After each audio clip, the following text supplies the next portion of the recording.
detained several days. Meantime, news came to town of a most horrible murder committed on a fugitive slave named James. Charity, the mother of this unfortunate young man, had been an old acquaintance of ours. I have told the shocking particulars of his death in my description of some of the neighboring slaveholders. My grandmother, always nervously sensitive about runaways, was terribly frightened. She felt sure that a similar fate awaited me if I did not desist from my enterprise. She sobbed and groaned and entreated me not to go. Her excessive fear was somewhat contagious, and my heart was not proof against her extreme agony. I was grievously disappointed, but I promised to relinquish my project. When my friend Peter was apprised of this, he was both disappointed and vexed. He said that judging from our past experience, it would be a long time before I had such another chance to throw away. I told him it need not be thrown away, that I had a friend concealed nearby who would be glad enough to take the place that had been provided for me. I told him about poor Fanny, and the kind-hearted noble fellow who never turned his back upon anybody in distress, white or black, expressed his readiness to help her. Aggie was much surprised when she found that we knew her secret. She rejoiced to hear of such a chance for Fanny, and arrangements were made for her to go on board the vessel the next night.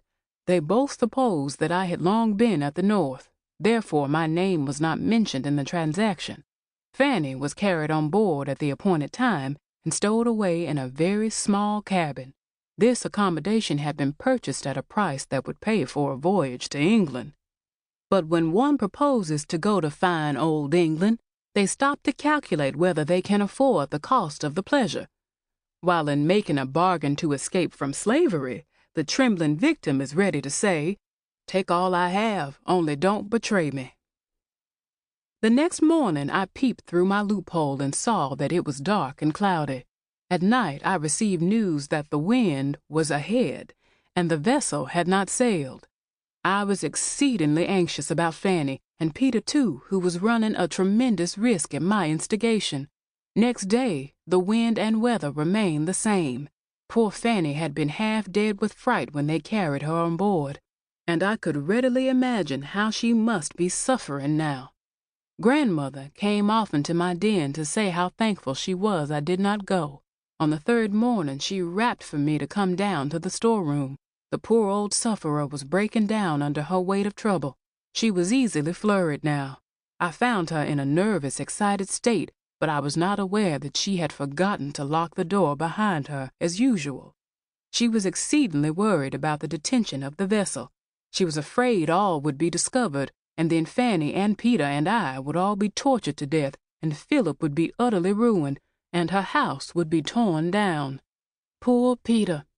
If he should die such a horrible death as the poor slave James had lately done, and all for his kindness in trying to help me, how dreadful it would be for us all.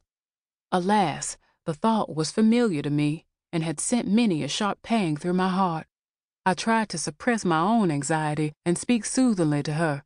She brought in some allusion to Aunt Nancy, the dear daughter she had recently buried, and then she lost all control of herself. As she stood there, trembling and sobbing, a voice from the piazza called out, "Where is your Aunt Martha?"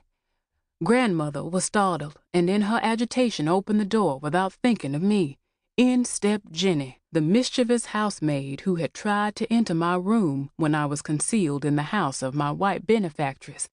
"I's been hunting everywhere for you, Aunt Martha," said she. "My missus wants you to send her some crackers."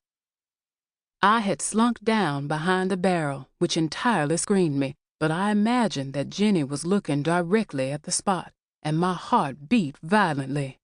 My grandmother immediately thought what she had done, and went out quickly with Jenny to count the crackers, locking the door after her. She returned to me in a few minutes, the perfect picture of despair. "Poor child," she exclaimed, "my carelessness has ruined you. The boat ain't gone yet. Get ready immediately and go with Fanny. I ain't got another word to say against it now, for there's no telling what may happen this day." Uncle Philip was sent for, and he agreed with his mother in thinking that Jenny would inform Dr. Flint in less than 24 hours. He advised getting me on board the boat if possible. If not, I had